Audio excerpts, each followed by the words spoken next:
J'espère que vous allez bien, j'espère que vous vous portez bien. J'espère en tout cas que vous allez tenir bon parce que cette année 2026 en Algérie commence mal avec notamment une logique dictatoriale, une logique de l'autoritarisme qui fait peur. Le régime Tebboune a fait preuve d'une logique autoritaire et d'un autoritarisme violent et très brutal dès le début de cette année 2026 pour traiter des problématiques purement, je dis bien purement sociales et purement économiques. La grève des chauffeurs a été brisée.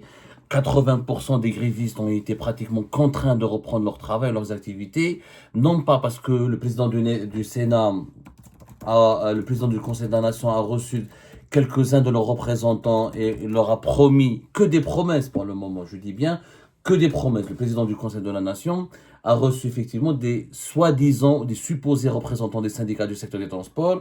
C'était hier jeudi le 8 janvier. Et au cours de cette rencontre, le président du Sénat, Azouz Nasri, le Sénat en Algérie, c'est le Conseil de la Nation, des promesses ont été faites concernant une révision prochaine de ce fameux code de la route et de son système totalement hallucinant et affolant d'amendes financières qui peuvent atteindre la moitié du salaire minimum en Algérie, donc qui varie de 30 à plus de 50% du salaire minimum en Algérie, et que ces amendes, encore une fois, il faut faire vraiment preuve de pédagogie et d'honnêteté. Les chauffeurs de bus et de camions, et de minibus, d'autocars ou de fourgons qui ont fait grève depuis le 1er janvier 2026, c'était pour non pas dire non à la sécurité routière, parce que voilà ce que disent les médias affiliés au régime Tebboune, les médias soumis, les médias poubelles. Ils n'ont jamais dit non à la sécurité routière, ils ne disent pas non à la réduction nécessaire des accidents de circulation, ils ne disent pas non à la lutte contre les chauffards qui causent des hécatombes sur les routes algériennes. Ils disent non au système à ce système tout simplement inédit de nouvelles amendes, des amendes financières au montant phénoménal et considérable qui a été imposé par ce nouveau code de la route. Pour des infractions simples et ordinaires, on va devoir payer 12 000 dinars, 8 000 dinars, 5 000 dinars, des amendes au montant très élevé, alors que les salaires en Algérie sont très faibles. Dans un pays où le salaire minimum est de 24 000 dinars, toi tu me mets une amende qui fait la moitié du SMIC. Ça n'a pas de sens. Ça n'a aucun sens. Et c'est des infractions, comme par exemple avoir des vitres sales, avoir des pneus mauvais état, utiliser le GPS ou le Google Maps pour s'orienter et mettre le téléphone sur une salle. C'est des infractions qui ne sont pas significatives, qui ne sont pas très graves et pour lesquelles il faudra payer, on l'a déjà expliqué dans plusieurs émissions, de 8 000 à 12 000 dinars. C'est quand même anormal, de 30 à 50% du salaire minimum. Ce sont des amendes qui vont dépouiller les automobilistes algériens et surtout les chauffeurs de bus et de camions, les transporteurs de voyageurs, transporteurs de marchandises qui vivent sur les routes. Donc ils sont plus enclins à commettre des infractions. Quand on travaille H24 pratiquement sur la route, bien sûr à un moment donné, on commet des erreurs. Mais quand on va commettre ces erreurs, il faudra payer la facture très salée. Ça impacte déjà une activité économique qui est quasiment en déclin, avec des marges bénéficiaires qui fondent comme neige sur le soleil, à cause de pas mal de problèmes que le secteur des transports connaît depuis 4 ans ou 5 ans. Pénurie des pneus, pénurie des pièces détachées, des pièces de rechange, cherté de l'entretien et de la réparation de plusieurs composants ou de composantes des camions et des bus, rareté, impossibilité d'importer des bus neufs ou des camions neufs. Donc le secteur des transports en Algérie, il est le parent pauvre de l'économie algérienne en ce moment, il faut le dire. Et ben, le régime Tebboune, au lieu de dialoguer avec les grévistes, au lieu de les écouter, une semaine de grève, ça a coûté à l'Algérie, on l'a dit, plus de 300 millions de dollars de pertes. Des pénuries dans plusieurs wilayas du pays, une inflation qui a été renforcée, des prix de plusieurs légumes et fruits et des produits agricoles qui ont augmenté de 40 voire à 50%. Certains produits ont même vu leur prix doubler, une augmentation de plus de 100%. Des travailleurs algériens qui ont dû chômer ou qui n'ont pas pu travailler pendant pratiquement une semaine, des entreprises qui ont été paralysées, des commerces qui n'ont pas été approvisionnés, les produits de première nécessité ou de large consommation ont été difficilement distribués. Et pour briser cette grève, au lieu de comprendre au lieu d'entendre ce cri de détresse et de le traiter à sa juste valeur, les autorités algériennes, sous la coupe du régime Tebboune, ont décidé de recourir à la répression. À la répression, je dis bien, c'est la répression ce ne sont pas les promesses du président du Conseil de la Nation. Oui, les promesses ont participé à la démobilisation et à la fin de cette grève qui, normalement, vers demain ou après-demain, normalement au début de semaine prochaine, les transports vont reprendre à 100%. Là, il y a une reprise dans plusieurs villages du pays. Entre 70% et 80% des grévistes ont cessé leur grève. Mais ce n'est pas uniquement les promesses qui les ont calmés, c'est la répression. Je dis bien une répression qu'on peut qualifier d'atroce. Quand je dis atroce, on n'a pas tiré à balles réelles sur les grévistes. Il y a eu des arrestations musclées, il y a eu des placements en garde à vue et des placements en détention. Plus d'une quarantaine de grévistes ont été placés en détention. Certaines sources parlent d'une cinquantaine d'arrestations. Sur une cinquantaine d'arrestations, une quarantaine qui ont été placés en détention. Je vous donne des exemples concrets, puisque certains manipulateurs du régime Tebboune essaye de nous faire croire que c'est pas vrai, que ces informations sont fausses. Allez-y à Oued Souf, je salue la population de Oued Souf, et demandez des nouvelles d'un certain activiste qui s'appelle Haj Jamal Haywar, qui a été placé en détention provisoire le 5 janvier 2026. Pourquoi? Parce qu'il a été présenté devant un procureur de la République, qu'il a déféré devant un juge d'instruction, qu'il a placé en détention provisoire pour avoir documenté, je dis bien pour avoir documenté la grève des chauffeurs de camions. C'est un activiste sur les réseaux sociaux, il lutte pour les droits sociaux, il a filmé des vidéos, il a diffusé des vidéos en donnant la parole à des grévistes, là, en immortalisant, documentant les grèves dans sa wilaya, Oued Souf, et en diffusant ces vidéos et ces images sur les réseaux sociaux. Il s'appelle Haj Jamal Haywar. Haj Jamal Haywar. Ça c'est un cas parmi tant d'autres. Sabr Kadhav, Oued Souf, etc.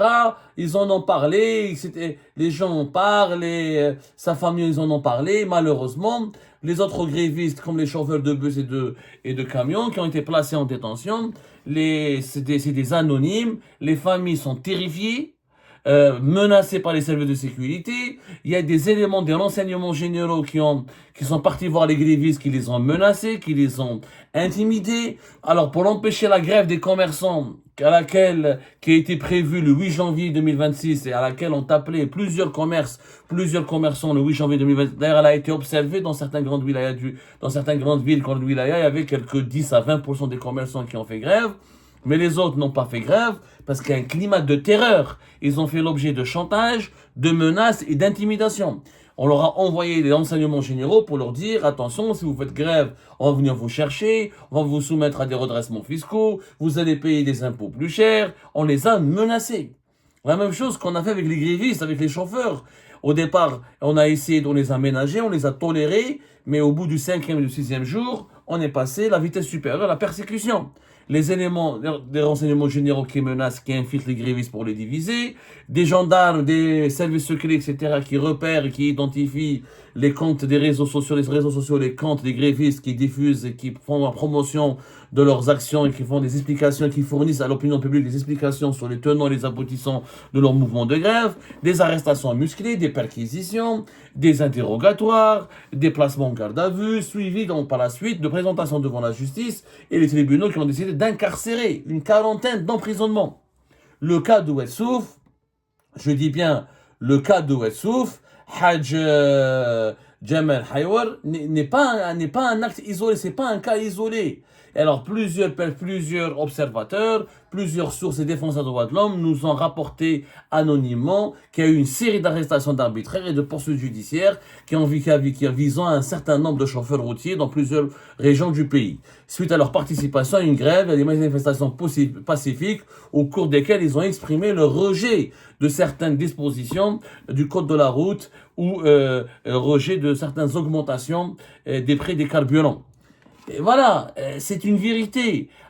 En fait, le régime Tebboune, il veut pas de dialogue. Il veut pas. C'est le Conseil de la Nation qui a décidé de recevoir les représentants et de quels représentants entre guillemets. Alors c'est pas des syndicats autonomes, des syndicats élus. C'est le GTA, l'Union Générale des Travailleurs Algériens, l'allié du pouvoir, et la Fédération nationale de transporteurs de voyageurs et de marchandises, c'est pratiquement que c'est l'UGTA bis, et l'Union Générale des Commerçants et Artisans Algériens, c'est une autre UGTA déguisée. C'est pas on n'a pas choisi des collectifs indépendants, autonomes. Quand les services de sécurité ont dit aux chauffeurs, désignez vos représentants, ils sont conviés au Sénat, au Conseil de la Nation, pour rencontrer les sénateurs, le président du Conseil de la Nation, pas du tout. D'abord, normalement, c'est le gouvernement, c'est l'exécutif qui doit les recevoir. C'est le Premier ministre qui aurait dû les recevoir. Mais Tebboune a refusé délibérément au gouvernement, ni au Premier ministre, ni au ministre de l'Intérieur et des Transports, ni à n'importe quel autre ministre du gouvernement de parler avec les grévistes, parce qu'il ne voulait pas reconnaître la crédibilité, la légitimité, la validité de cette grève. Et il a préféré instruire un service de sécurité pour réprimer, persécuter et emprisonner. Et la justice a été instruite d'emprisonner. Cette méthode forte, elle est inquiétante parce qu'elle prouve que le régime Tebboune ne se contente pas au départ, comme on nous l'avait dit, il avait un problème qu'avec certains opposants, qu'avec certains mouvements dissidents. Le régime Tebboune n'a pas un problème qu'avec Rached ou qu'avec le MAC, le mouvement séparatiste, le MAC, ou qu'avec certains influenceurs algériens ou journalistes algériens établis à l'étranger ou avec certaines figures de l'opposition algérienne. Le régime Tebboune, il est allergique aux libertés publiques et aux libertés individuelles tout court. Il fait preuve, il refuse la démocratie libérale, il refuse la démocratie tout court, il refuse la liberté d'expression, il a un penchant, il a une obsession du pouvoir fort, des dirigeants à poigne, il cherche à imposer son pouvoir et sa vérité coûte que coûte, et dans la violence. Le régime Tebboune ne croit qu'à la logique autoritaire, qu'au rapport de force. C'est inquiétant. Pourquoi c'est inquiétant? Parce que les problèmes économiques et sociaux et sociaux, les problématiques économiques et sociales ne peuvent pas être résolus avec la force. Tu gères pas une économie comme tu gères une prison. Tu gères pas une économie comme tu gères un parti politique. Tu gères pas une économie comme tu gères une élection politique. L'économie, elle a besoin de dialogue, de confiance, de souplesse, d'une marge de manœuvre, et surtout de confiance. Aujourd'hui, il n'y a plus de confiance. Et puis, le régime Tebboune, il surestime sa force. Et ça, c'est inquiétant. Nous avons un régime qui pense qu'il peut dominer éternellement le peuple, qui peut dominer éternellement le pays, qui peut recourir à toute la force, qu'il a la légitimité de réprimer, d'emprisonner comme il veut, quand il veut. Il se contrefiche totalement des libertés fondamentales qui sont inscrites dans la Constitution. J'ai le droit de faire grève. Un commerçant, il ferme. C'est son bien. C'est son bien. Il veut protester. Il va pas se rassembler. Pour se rassembler dans la rue, il faut une autorisation. Je comprends. J'ai compris ou je comprends. Pour aller faire un rassemblement ou un meeting ou un politique, il faut une autorisation. Mais pour faire grève, je travaille pour moi-même, je ne travaille pas. Je suis un indépendant. Je suis propriétaire de mon bus. Je suis propriétaire de mon camion. Je suis propriétaire de mon commerce. Et je refuse de travailler parce que j'ai un mal-être. Et personne ne veut renoncer à des revenus, personne ne veut renoncer à son gagne-pain par plaisir. C'est les commerçants ou les chauffeurs de bus ou de camions, de semi-remorques, de camionnettes ont refusé ou ont voulu faire grève, c'est parce qu'ils ressentent un malaise, parce qu'ils sont dans une situation déplorable, parce qu'ils sont en proie à un sentiment de détresse. Mais ça, le régime Tebboune ne le comprend pas. Pour lui, en fait, il n'y a pas de citoyens. Pour le régime Tebboune, les Algériens, c'est des sujets. C'est des sujets. À l'époque de Bouteflika, il y a eu des grèves. Je me rappelle, quand j'étais jeune journaliste, dans l'Algérie de Bouteflika, j'ai couvert 3 à 4 reprises la grève des cheminots. Dans la SNTF, il n'y avait pas de train jusqu'à la veille, je dis bien jusqu'à la veille des élections présidentielles de 2014, dans le 4e mandat. Il faisait des grèves. Jamais les cheminots ont été arrêtés, malmenés, menacés, emprisonnés, etc. Les enseignants faisaient grève. Les médecins faisaient grève. Il y avait des corporations entières qui faisaient des grèves cycliques ou à maintes reprises sous l'époque de régime de Bouteflika. Si Tebboune était au pouvoir, ils auraient été emprisonnés, ils auraient été persécutés. Avec Tebboune, on envoie les renseignements généraux pour intimider, menacer, faire du chantage. On envoie les gendarmes et les services secrets pour procéder à des arrestations et à des perquisitions, des placements en garde à vue. Et on demande aux juges d'emprisonner des grévistes. Quel est le crime? J'ai fait grève, quel est le crime? Et j'ai pas tué quelqu'un. La logique autoritaire, ou la logique de l'autoritarisme, elle aura des dégâts. D'abord, elle va aggraver et elle va alimenter et elle va semer encore davantage les frustrations de la population algérienne. Et à un moment donné, à force de traiter la population avec de la violence, un jour, la population va éclater, va imploser comme un volcan de l'intérieur, et elle va répondre à la violence par la violence. Et au lieu d'avoir des grèves pacifiques, à un moment donné, on risque d'avoir des émeutes, on risque d'avoir des affrontements, on risque d'avoir une société qui va être une population qui va être de plus en plus violente, parce qu'elle fait l'objet de violences. Emprisonner arbitrairement, menacer, interdire la grève, diaboliser, persécuter, cibler avec des actions, avec des arrestations musclées, etc. Ça, c'est de la violence. Et cette violence risque de générer en contrepartie de la violence. Donc à un moment donné, le régime Tebboune est en train de jouer avec le feu. À un moment donné, les Algériens vont péter les plombs, ils vont dire la misère sociale, le chômage, la pauvreté, les pénuries, un dinar très faible, en plus la répression, la persécution. Que vous voulez? À un moment donné, les gens vont vraiment péter les plombs. Et ça va mener le pays vers au moins en 2019, à l'époque de Bouteflika, il y avait un hirak pacifique. Pourquoi? Parce qu'à l'époque de Bouteflika, il y avait des marges de manœuvre, il n'y avait pas autant de répression qu'aujourd'hui. Si le hirak va faire son retour avec la configuration politique du régime actuel, j'ai peur, moi. Ces gens-là qui sont au pouvoir, j'ai l'impression qu'ils sont prêts à tirer sur la population. Comme la vérité, j'ai peur. Maintenant, moi j'ai peur pour mon pays. Sincèrement, j'ai peur pour mon pays. À l'époque de Bouteflika, on pouvait s'exprimer, on pouvait sortir, on pouvait se rassembler quelques minutes, on pouvait s'exprimer sur les réseaux sociaux, on pouvait observer des grèves. Toute contestation, y compris pour les droits sociaux, elle est interdite. Donc, le régime Tebboune n'a pas uniquement un problème avec la démocratie telle qu'elle est, il a un problème avec les droits fondamentaux. Tout court. Même les droits sociaux, t'as pas le droit de t'exprimer, t'as pas le droit t'as pas le droit de réclamer, t'as pas le droit de monter au créneau et t'as pas le droit de dire j'en ai marre, j'en ai ras-le-bol, et j'ai plus assez d'argent, mes revenus ne me suffisent pas pour vivre dignement, je n'arrive plus à vivre dignement, je veux être entendu. Voilà. Et donc c'est les droits sociaux. Mais même les droits sociaux sont diabolisés en Algérie et elles sont tout simplement banni. Je rappelle que depuis le début de l'année 2026, les arrestations et les placements en détention pour des délits d'opinion, ils sont très nombreux. Encore, les arrestations et les placements en détention sont encore très nombreux. À Oran, par exemple, la justice à Oran, ça c'est entre la première semaine du mois de janvier 2026. Je donne des exemples. La justice à Oran a confirmé récemment les peines de 2 citoyens pour des affaires liées à des délits d'opinion. Il s'agit de Youssef Bouazza, qui a été condamné à 7 ans de prison ferme, et le chirurgien dentiste El Haj Bouabsa, qui a été coupé d'1 an sans mandat de dépôt. Il reste en liberté jusqu'à l'exécution de sa peine, sauf décision contraire. C'est quand même assez grave. Et c'est des délits d'opinion. C'est des expressions, c'est des opinions exprimées sur les réseaux sociaux. Ni plus ni moins. Dans d'autres wilayas, Abjaya, par exemple, il y a eu à Jijel, par exemple, il y a eu un ancien détenu d'opinion qui s'appelle Abdeslam Fnit, qui a été convoqué par un juge d'instruction au tribunal d'El Milia pour être entendu dans le cadre d'une nouvelle affaire qui est liée toujours à ses opinions politiques ou à ses opinions sur l'actualité algérienne.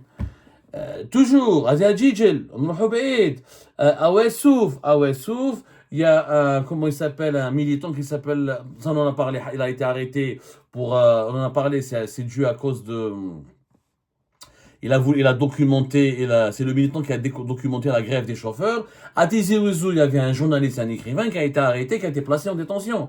Il s'agit de LS Tlili. LS Tlili. Donc, toutes les voix de la liberté, toutes les voix critiques et tous les acteurs de la liberté d'expression et les acteurs de la société civile sont ou convoqués, ou condamnés, ou placés sous contrôle judiciaire, ou placés en détention. Je vous donne un exemple. À Djidjel toujours, un autre militant qui s'appelle Yasser Riba, il a été arrêté par des agents de sécurité en civil, sans que les motifs ne lui soient précisés. Les circonstances de l'arrestation sont restées floues, mais d'après nos sources, c'est une arrestation préventive parce que ce militant, Yasser Louiba, voulait entrer en contact avec les grévistes, avec les chauffeurs de bus et de camions qui étaient grévistes, qui ont fait la grève pour documenter cette grève et pour faire connaître le combat de ces grévistes. À Annaba, par exemple, le journaliste Meskin Mustafa Benjma, notre collègue, notre confrère, qui vit un véritable cauchemar depuis 2 ans. Ça fait 2 ans. Pour certains, rien qu'en janvier 2026, il a eu 3 audiences. Le 20, le 21 et le 27 janvier pour 3 dossiers différents. Et tous les dossiers s'inscrivent en relation, sont liés à ses articles, à ses prises de position sur les réseaux sociaux, ou là, à sa prise de parole sur la place publique. Donc, il y a une pression judiciaire persistante contre toutes les voix critiques, contre tous les militants, contre tous les membres de la société civile en Algérie. Bzaf, à un moment donné, cette logique de l'autoritarisme, elle va faire des dégâts. D'abord, elle ne résout pas les problèmes économiques et sociaux, elle les aggrave. Les problèmes économiques et sociaux ont besoin de dialogue, ont besoin de respect mutuel, ont besoin de nécessitent de la concertation. Et quand les gens ou les acteurs des différents secteurs professionnels ne peuvent pas s'exprimer, ne peuvent pas proposer des solutions, le pays sera toujours mal géré.